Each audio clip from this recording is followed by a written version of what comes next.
and welcome to Policy and Politics with me, Tarun Nangia. Today, we are going to discuss the Bharat Bandh called by the Confederation of All India Traders and a host of other trader associations all over the country, which also includes transport associations. It is against the draconian provisions of the goods and services tax, which are affecting the small and medium sector very badly. In addition, there is also a lot of problems with the e-way bill, which is a bill which the transporters have to carry whenever goods are transported from one part of the country to another. And first of all, we'll discuss why have they to resort to a Bharat Bandh, how much troubled they are, and what hopes they have from the government. To speak on all of this, I have with me Praveen Khandelwal. He is the Secretary of the Confederation of All India Traders. I have with me Pradeep Singhal. He is the Chief of the All India Transporters Welfare Association. I have with me Advocate Gagan Kumar, who is an expert on all subjects related to finance and law and tax law. I would welcome all of you on this episode of Policy and Politics. May I request Mr. Praveen Khandelwal to open the show with a list of demands that he has. Well, thank you, Tarunji. It is a privilege to be on this channel for this very valued debate. In fact, on 22nd of December, the GST Council, through Government of India, CGST, introduced some amendments in GST law, in GST rules, and those certain amendments are very draconian, arbitrary, and those amendments are giving unfettered powers to the tax authorities unchecked. So, and I would like to remind that these powers are snatching the fundamental right of the of the traders. That all these powers are arbitrary in the nature. That while exercising these powers, the tax of authorities are under no obligation to issue any show cause notice or any opportunity of hearing. Rather, on the other side, the tax authorities will be empowered to confiscate the bank account, the property, and even to the extent of cancelling or suspending the GST registration number. So my point is that suppose if one person is on the other side of the law, so in that case, if as per the assessment of the tax officer, if the person has committed any mistake or anything which is against the law, so several judgments of the Supreme Court and the spirit of the Indian Constitution says that sufficient opportunity should be given for that person to protect himself against any action. And if then even the authorities are not satisfied, they are well within the powers to exercise their powers. But in this case, if somebody has committed a wrong, maybe rightly or wrongly, then the authorities can impound the bank account. They will confiscate the property, and they can even go to the cancellation. We have seen in the past that whenever arbitrary powers have been given to the tax authorities, they have misused these powers, and in fact, it has become a tool for victimization and harassment of the traders. Here, I would like to mention it very clearly that we are not going to shield any law offender or tax offender. The law must take its own course against any tax offender, and rather we would be helping the government. Personally, the CIT feels that even after 4 years of implementation of GST in India, the tax base of merely 1.25 crore assessees is very less, and the revenue generation of 115 lakh crores of rupees is very less. It should be more than 2 crores on both the issues. But why it has happened? Why the tax base was not widened? Simply because of the fact that you brought more than 950 amendments in last 4 years. The law has become very unstable. Your GST portal is not working properly. So when you are not when you are not satisfied with your own law, how can you expect the traders to be compliant with this kind of thing? So that is why we call it is a very complicated tax law, and it is totally much against the letter and spirit of the announcements made by Honorable Prime Minister in Parliament, or otherwise the late Finance Minister Shri Arun Jaitley ji. So the law which was shown to us was very simple, but now the law which has been converted into a complicated system is putting all compliances on the head of the on the head of the traders. So I mean, should we involve ourselves in compliance of the law, or should we do the business? So these are You my, have said so you these have are said a very important point, that law that was shown was simple, but now it appears to be really complicated, and you are requesting the government to address your concerns. I will go to Mr. Gagan Kumar at this point, who is an expert on such issues such as tax law. Uh, can you share with us what is the real pain of the traders? Because I remember just after the budget, you were the first one to point this issue out. Thanks, Tarun. I, to a certain extent, echo the sentiments of Mr. Khandelwal, and I understand that there are practical challenges which are there.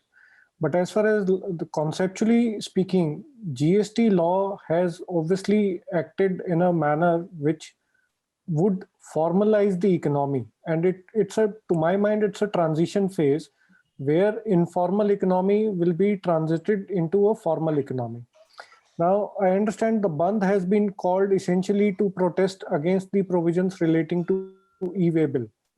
Now, e-way bill, if we go back to the history, and I did some number crunching, in about financial year 2011-12, the sales tax collection, which was the law at that point of time, was about 3,50,000 crores for the entire year.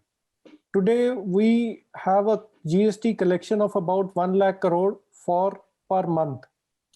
And I rule out, I understand that it includes the service element also. So even if you take a service element out of it, and if you take 50% towards supply of goods, that still translate into 50,000 crores per month, which is way higher than the annual collection of the sales tax. Obviously, cost of business, and more particularly the logistic cost. And if you compare the logistic cost with the developed countries, the GDP cost to logistic is hovering around 13 to 14% of the GDP. Whereas if you look at the developed countries, countries like Germany, etc., there the logistic cost has come down to 8%. Now, obviously, there are steps to reduce it.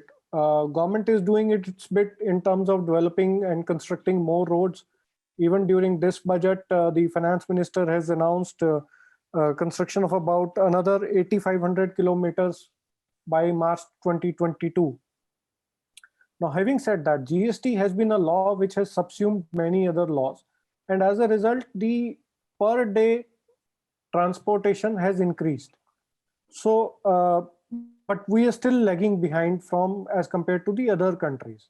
The data which I could gather was that in US and Europe, approximately 700 to 800 kilometers is covered by a truck. In India, it is about 250 to 400 kilometers, depending upon the terrain. So we are way behind this target of reducing the logistic cost.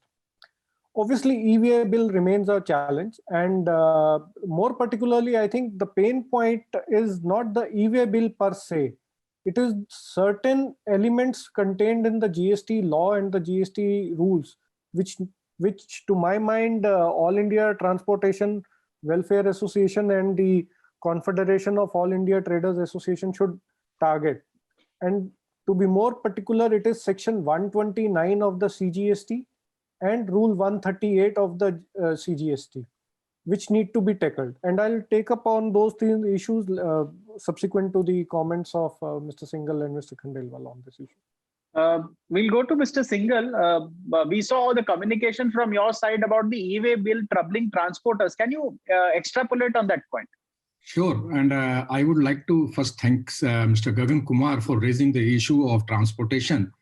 While I understand that he has raised very valid point that the cost of logistics in India is at 13% of GDP compared to our developed countries, but reason for that is nothing to do with the e-way bill. E-way bill is increasing the cost. 13% is, if you, I will just give you an example. What is happening is that in road transportation, 60 to 65% cost is the diesel. For just what you can say value addition of 50% in the fuel cost, we are providing the total services, which includes the cost of the assets, cost of the driver, all the taxes and everything.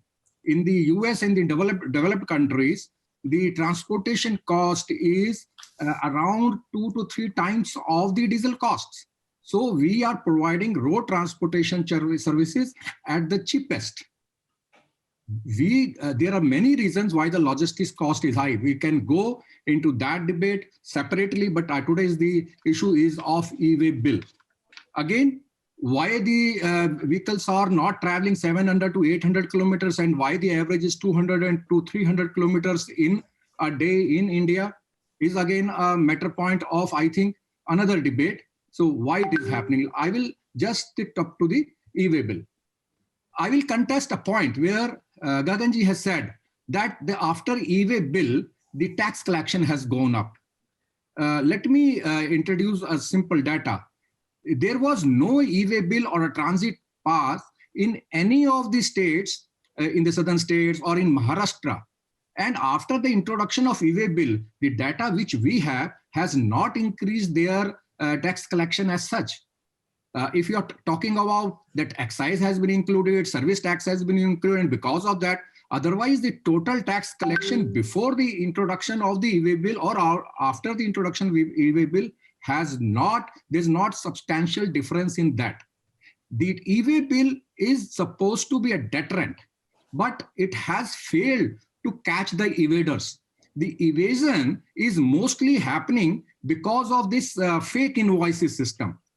There is some element, there are something which is happening where the same truck is being used for the same invoice. That is the only what you can see the evasion which is happening in the transportation. But there are many technologies available. RFID is available, FASTag is available, GPS is available. Why do you need to penalize the poor transport for that? So I will again reiterate what Mr. Khandelwal has said, that we are with the government to catch the evaders. But the tax laws cannot dictate our business models. Mr. Singhal, are you demanding, I have a point, I have a question. Are you demanding that e-way bill be scrapped? Is this your demand? Yes, we are. It has lost its purpose. In the present form, it is not serving any purpose. The total evasion which was caught in I think the full 3 months, the data which we had is 20 to 30 crores compared to a lakh of crore which they are collecting in a month. And you're stopping all the lakhs of vehicle on the road. And what is the extent of corruption which is happening? And why are you stopping the vehicles? The vehicle has reached the destination. The consignee cannot unload it. And when he cannot unload it and this e-way bill expires, you're expected to give a penalty of lakhs just for what you can say 20. So are you saying that they have to, it is turned extortionate, that at the ground level, people are being forced to pay money? Yes. I don't think any of our transport is what you can say monetized enough to pay this kind of penalties. We earn around 1% to 2% of our freight charges. Let us say if I am carrying a good from here to Bombay, I will be making 25,000 rupees will my total freight, on which I will be making 1,000 or 1,500 rupees. And when I'm carrying a material of 10 lakhs, and by any error, if this e-way bill expires or is there is some kind of clerical mistake, then they just equate it to a evasion and they will charge 3,60,000 on that evasion. And I do not have any recourse to any appeal. I do not have any recourse to say that there was no tax evasion, there was no tax loss to the government. Please, this is just a jumping. You are just shooting the driver when he's just what you can say jumping a red light. So I think I like your analogy that it's like shooting a driver for jumping a red light. It is that draconian. Yes. I will go to Praveen Khandelwal at this point. Mr. Khandelwal, 2 points. You first elaborated yourself on GST that time. On the e-way bill specifically, I want to ask you, you happen to engage with the government a lot. Has this been conveyed to the government earlier? Well, about a week back, both me and Mr. Singhal were in a meeting with the top ministry officials, and we have conveyed all these suggestions. Tarun, let me make it very clear that whether it is my organization or the organization of Mr. Singhal, we are not going to ask for any relief to all those people who are indulging into unfair business practices. This thing must be made very sure. But at the same time, the canons of justice cannot be they cannot be taken away from the trading community. There are, as Mr. Singhal was saying, there are so many technical or the practical problems.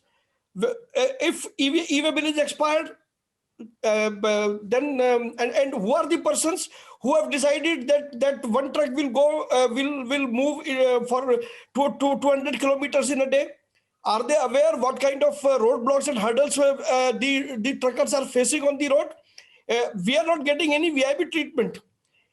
At every toll, I can legitimately say it wastes nearly 1 hour for a trucker operator to pass that the toll. So these are some of the basic problems. We need to understand the practical issues. And when we are saying that your GST revenue is very less, when we are saying your tax net is needs to be widened, we are willing to cooperate with you. Then what is the problem? The ultimate goal of the authority or the government is to earn more revenue.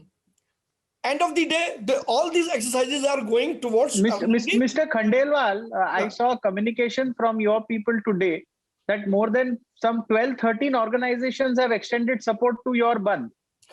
No, let me tell you, it is a all India Bandh.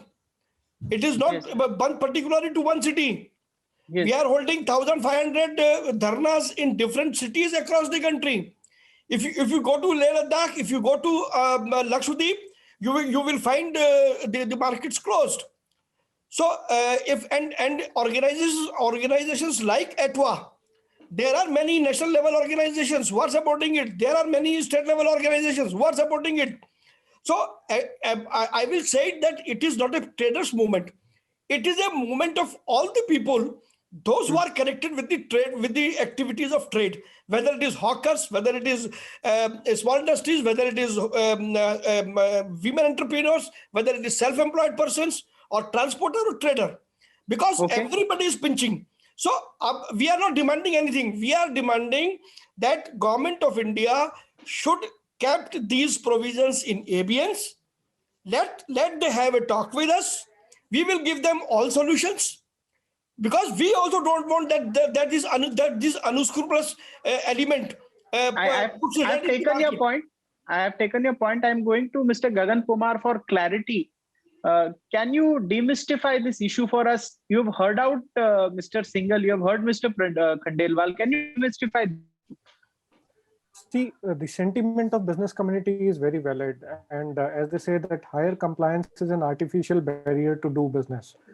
So certainly, compliances have to be in a manner that it doesn't become a barrier to the new business. And currently the way, I think, to root out the corruption, digital is the way forward. And we have seen it in the way toll collection has shown the result.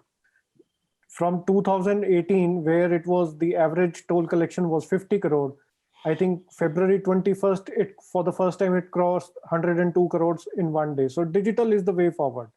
I think the problem lies somewhere else, and that is what I pointed out. The problem is that today, if there is any deficiency in e-way bill, even the transport can be held liable to pay a penalty of about 200% of the tax involved. That is the problem which need to be addressed. Second problem is that assuming the e-way bill is about to expire, it cannot be revived 8 hours prior to the period of discharge. So those two issues, I think, need to be addressed. And to my mind, e-way bill is a very good deterrent, as Mr. Singhal also pointed out. Yes, probably it may not be yielding as much revenue, but at the same time, the deterrence itself is reflecting in the tax collection. So digitization, e-way bill is the way forward and should remain. But at the same time, government has to make sure that transporters are not unreasonably penalized because they are just the messenger. They're just carrying the goods from one state to another. So levying a penalty of up to 200% is sort of will kill the business per se. So that is something which need to be taken care of.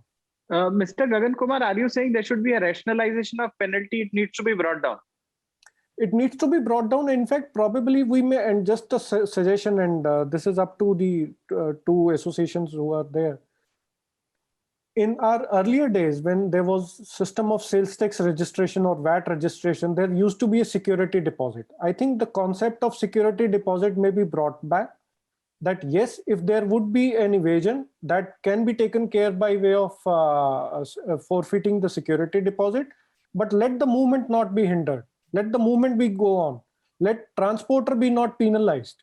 So I would put that as a suggestion, that bring back the concept of security deposit at the time of registration, keep it in case any violation is detected, forfeit the security, but don't stop the transporter or don't recover it from the transporter. Mr. Khandelwal has a point. I would like to gain knowledge from Mr. Gagan Kumar. There is a very important point. Gaganji, you are a celebrated advocate, and on behalf of traders, I express my gratitude to you. But there is one point which is very much pinching, is that when a trader has while purchasing goods is paying all taxes to the seller, but in case purchaser is not available, while sellers are being penalized. I am an honest taxpayer. I have already paid my taxes. So is it not a deterrent? I completely echo your sentiments, and I said that currently, thankfully, the Parliament is having a break. So all these issues need to be taken up with the Finance Minister, and the necessary amendments have to be brought in. Obviously, as I say, that the law has to be inclusive. Law should be drafted bearing in mind the 95% of the people who are law-abiding citizens, not focus on the 5% who would always be there, who would violate laws. So law should not be focused on those 5%, it should be focused on 95% who are law-abiding citizens. I'll go to Mr. Pradeep Singhal at this point. Mr. Singhal, do you think that the middle path will have to be eventually adopted? The ministry will have to listen to your concerns and come at a middle path as far as the e-way bill is concerned, because this is a day-to-day issue. It's not a one-off issue. Again, what I will say is that what is a middle path? Are they going to reduce the penalties from 200 to 100%? So what kind of a middle path we are talking? We are just saying that just don't, as a principle, and which the government also, what you can say, understand, have they agreed to, that as a principle, the tax laws should not come between the business models. It is between me and my client, whether the material reaches in 10 days or the material is in 30 days.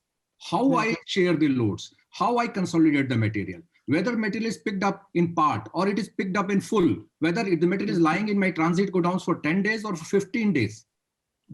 As long as whatever information you want is available digitally to you, then there is nothing like a compliance for the efficiency, which is demanded by the tax laws. That is between me and my client. So I think that should be left alone. And again, which Mr. Gaganji has said, a simple proviso that if there is no tax evasion, if a reasonable proof is given, which used to happen in VAT system, that if reasonable proof is given that there is no tax loss, there was no evasion, then the tax penalty should be taken under section 122, 10,000 maximum. Why are you trying to take 120 penalties of 200% of the goods or 100% of value of the goods from us, from the transporters. We have nothing to do with this kind of tax between the government or the consignor or the seller. Because you are not able to catch the evaders, you are making us the scapegoats. I think that is not the practice, and this kind of practice is not practiced anywhere in the world, that we have to file some kind of evil. We are moving material from here to all over the world, between the different countries of Europe. No such requirement is there. Why are we micromanaging the small things, small transactions? That is not what the government should do. Okay, you have a fair point. The last comment, you made a fair point. Last comment will go to Mr. Gagan Kumar. Mr. Pradeep Singhal rightly said in a way that, maybe this law has been made which micromanages everything. Do you think government officers need to be a bit large-hearted, show some heart on this issue? See, transition is happening, and obviously it will take its time. A lot of things have happened too quickly. Over a period of time, the mindset of executive would change. The pressure from industry body that yes, you cannot stop the transporter en route. Therefore, the average day of coverage ought to be increasing, and those things would ultimately put pressure on the officers on road. And they may, and I'm hoping that the level of corruption would come down, because digital is the way forward. But at the same time, and it's my purely personal opinion, that I have always been of the belief that the concept of dharna, hartal were very effective during British Raj. They should not be employed in the time these days. Okay. Before we end the show, Mr. Praveen Khandelwal, since you are doing this Dharna Hartal, I mean, you and about 12 associations have joined. Any comment that you like to make before we end it? Let me. I fully appreciate the views of Dharna is not our karma. Our karma is to do business under the defined parameters. But yes, at the same time, the simplification of GST is all the more necessary. And now it has been a trend in the country since last more than 10, 15, 20 years that if you go to government and say, we are, ki hum mar rahe hain, so nobody listens to you. So just to raise our voice. So I get your point. You are just doing to get the attention of the people who decide in the government. Not only attention, but to attain the solution, and not in the interest of the traders, but in the interest of our great motherland. Okay. I hope your message is heard by the finance minister. I think who you have met and shared a lot of your agonies in the past few years. I have seen those photographs. When you go and regularly, I think you have an interaction. But I think this time it is considering many more businessmen, not some one small issue. I hope the issues get addressed. We will discuss this issue once again in 2 months to see where we have reached. But I would like to thank Mr. Khandelwal, Mr. Singhal, and Mr. Gagan Kumar for sparing their time for this issue of policy and politics. Thank you for watching our show. Thank you.